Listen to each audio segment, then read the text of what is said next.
Hi, thank you for joining us on the Odgers Berndtson One Question series for 2022. My name's Jules McKeen and I run the media practice at Odgers Berndtson in London.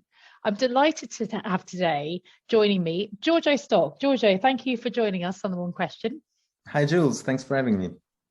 So for those of you who don't know Giorgio, and I know that many of you will, his career spans 30 years holding various senior positions at huge international branded entertainment companies. So first of all, he was at Bertelsmann in various strategy and senior publishing roles in the Europe and US.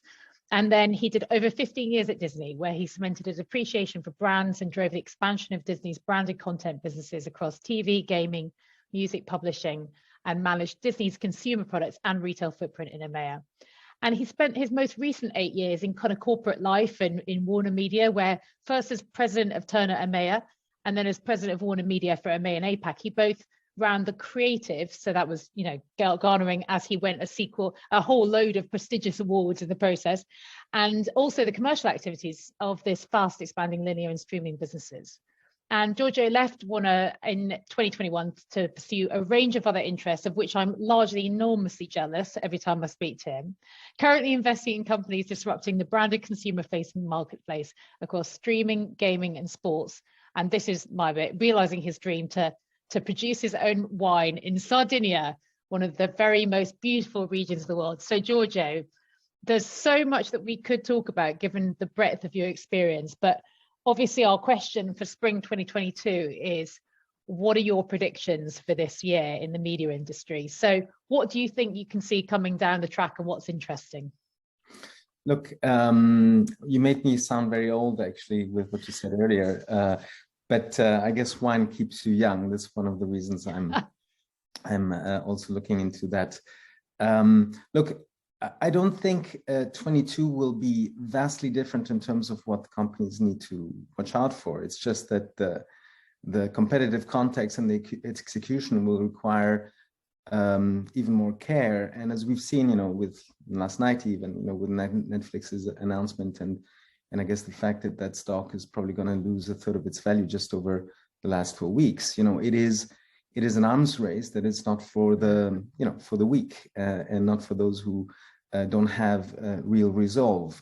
I think, however, the main ingredients for success remain the same. First of all, companies have to have a purpose. I've been lucky to have worked with companies that had a few gears more than their rivals because they could give their stakeholders, and the stakeholders used to be very few, just the employees and the customers.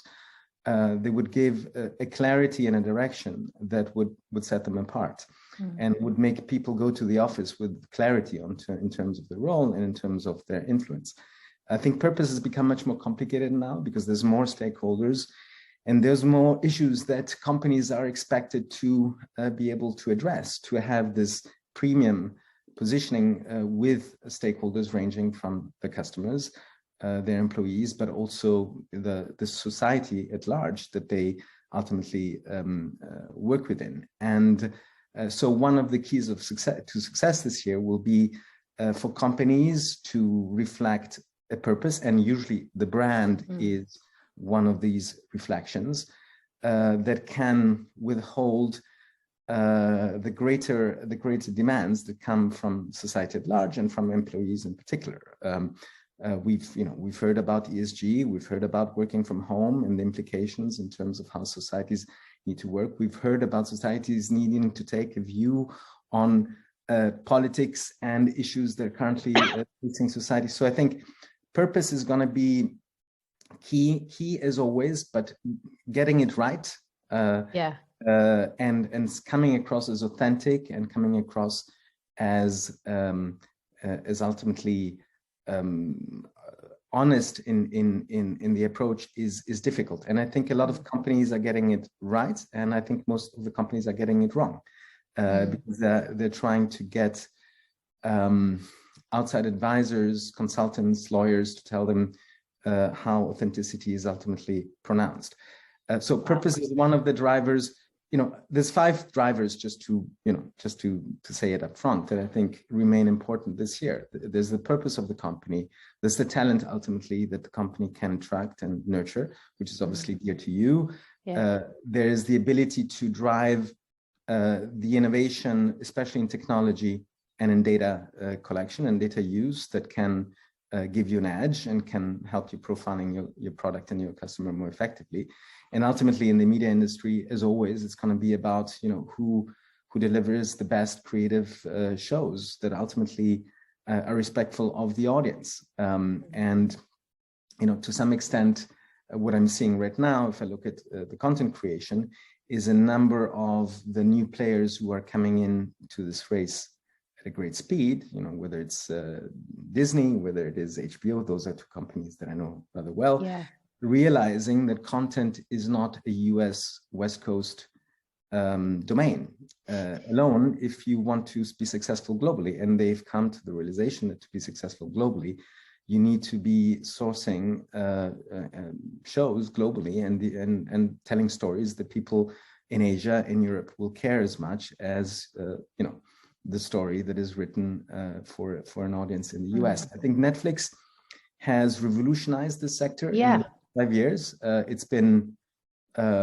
for those who've been pushing content creation internationally, it's been a breath of fresh air to see how Netflix would maybe to some extent accidentally, but eventually systematically be developing content internationally and seeing that it could become a global play. Some of the biggest shows, as we know, are not necessarily produced in the West Coast, and not in English. That's the thing. I mean, that's the critical bit. I think is such a game changer for linguists, and to actually feel like there are multi-language opportunities to watch great drama from around the world that are subtitled. It's sort of changed the way that the next generation is looking at videos with subtitles across social and everything as well, isn't it? It's very interesting. Absolutely. I mean, it is interesting.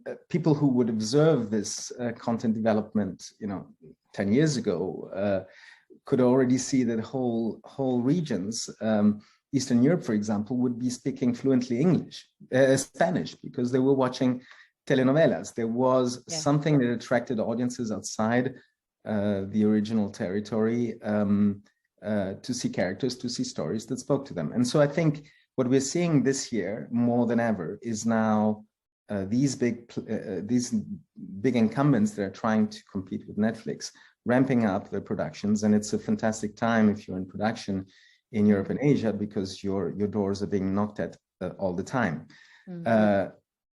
And it is a specific type of content, obviously, content that works for streamers, which is something that public broadcasters actually had a hard time realizing is the kind of content that they need to develop if they want to speak to younger audiences. So those 5 elements, technology, data, talent, purpose, and content are still, I think, in 22 the main elements, but execution against those elements is key. If you go back to talent, which was the second issue, it's really important now to after the working from home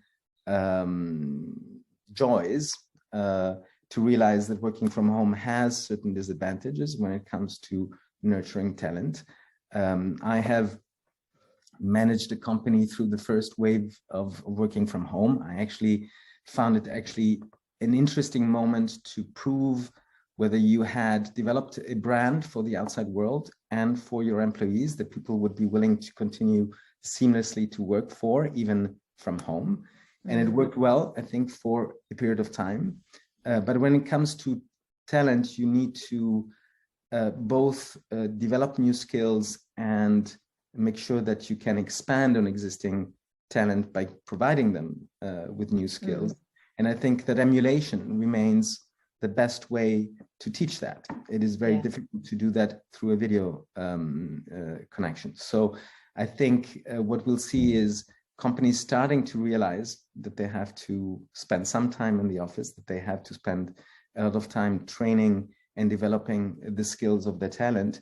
And I think the companies will also have to decide, and I'm not saying this out of self-interest, but they will have to decide how important it is to build on experience and talent, that has been nurtured over 20, 30 years, or, to what extent they want to build on skills that have been, recently learned, especially in the technology and data side. And I think the combination of these two elements, retraining and bringing new skills into the workplace, will set companies apart. Sorry, go ahead. No, I was just, I was really forever.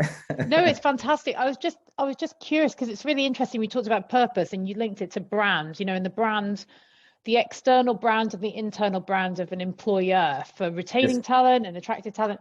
Do you think that through all of we've been through in the last couple of years, not only is there a greater drive for, excuse me, purpose in the outer directed sense of what am I producing, what am I sitting in front of the screen for to produce that's going out in the world, but also that actually the experience of being an employee has to now credibly match what the company is saying they do to the outside world. And there's always been the ability for people to hide that disconnect. And I do wonder whether people aren't prepared to sit with that in quite the same way as they might have been before. It's like you kind of got this purpose-led brand out there, but actually the way that you're behaving internally with your own teams is not commensurate with that. Do you think that's where people are going to get found out if they don't have that synergy?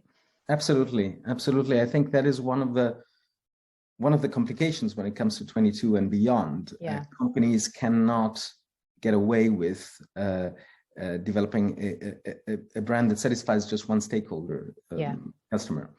I think good brands have always realized that they have to be consistently applied inside and outside. This is why, whenever I would do a cultural survey within companies that had strong brands, I would find much higher than the norm cultural sense of belonging and satisfaction in the workplace, because these companies, usually created by founder who insisted on this consistency, would not just focus on the customer, but also on how the brand reflects inside. It would invigorate to some extent, but also it would sharpen the way the brand is applied throughout the company.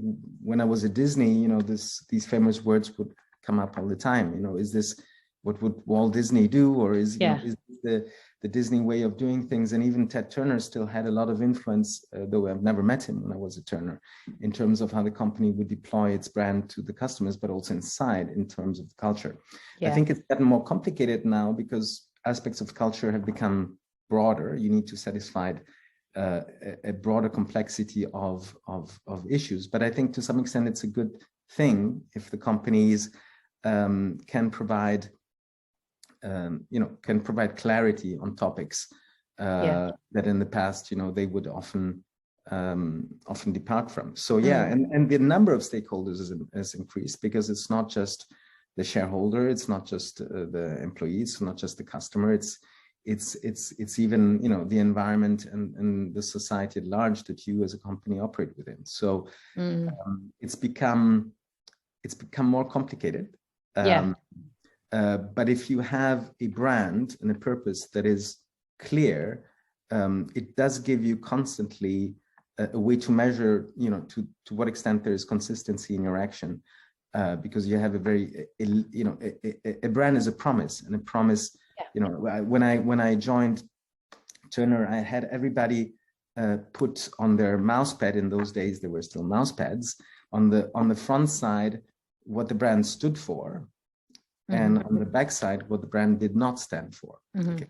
And if you have a brand, you can constantly filter everything you do, whether it's in communication and product development, on the tech side, on the communication side, in the way you treat your employees, against those brand promises.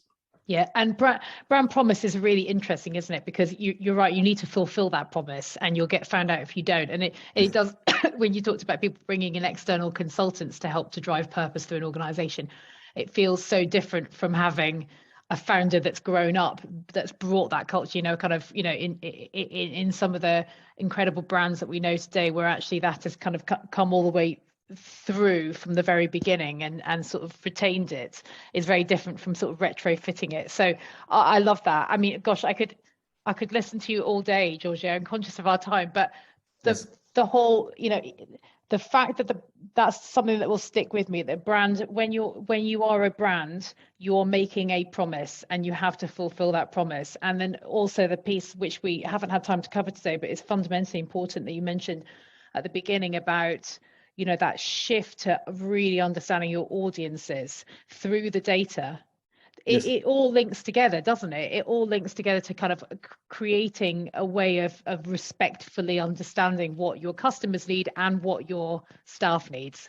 Yes, and you know, maybe this is for our next conversation, but I think actually this data element and this technology element, in terms of my predictions, I would see increasingly video players starting to use this data to provide more than just video to the players. We've seen a little bit of that with Netflix on trying to include gaming into their proposition. I think we'll see probably interesting ways also for sports and video to come together.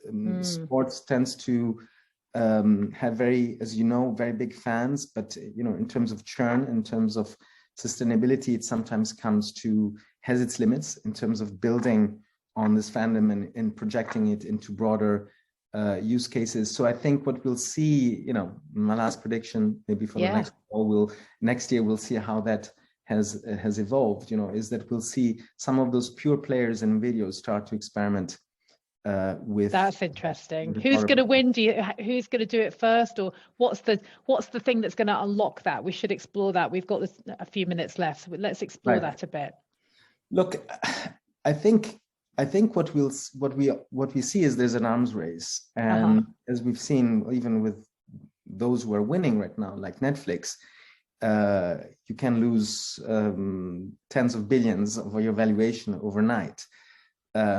So I think what we'll see is after a period of great boldness, some of the players realizing that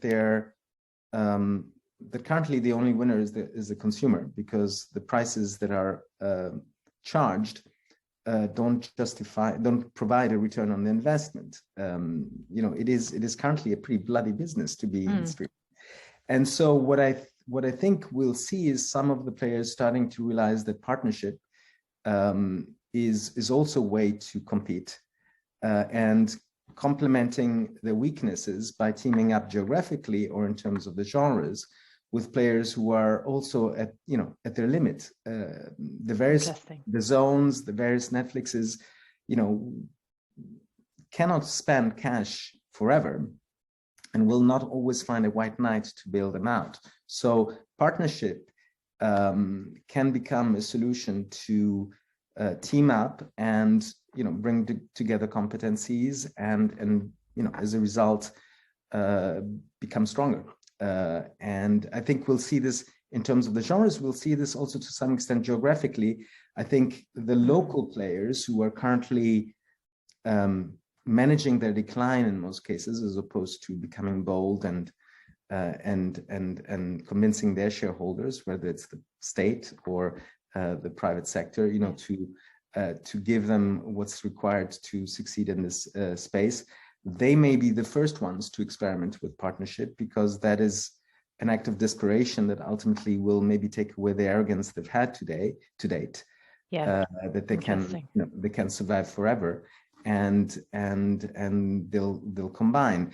Now, you know, if they wait too long, the combination will be the combination of two not particularly healthy propositions, and that will not produce a winner. But I think we'll see more combinations. I think we've seen one even just a week ago between, you know, it wasn't much discussed, and I don't know too much the details, but between Nant in Nordic and Viacom. Nant itself is a player who has combined, by the way, sports and local content to kind of compete with the Netflix and the other players in the world. So I think we'll see some of these things happen more frequently than we have in the past. Brilliant. Thank you, Giorgio. Right. We're going to see how that pans out over the next 11 months. And we'll round back up. Thank you so much for spending the time. Fantastically interesting. So much that we can cover and some really clear predictions. So yeah, look forward to seeing what 2022 brings to us. Thanks very much for joining us, Giorgio. Thank you, Jules, for having me. Thank you.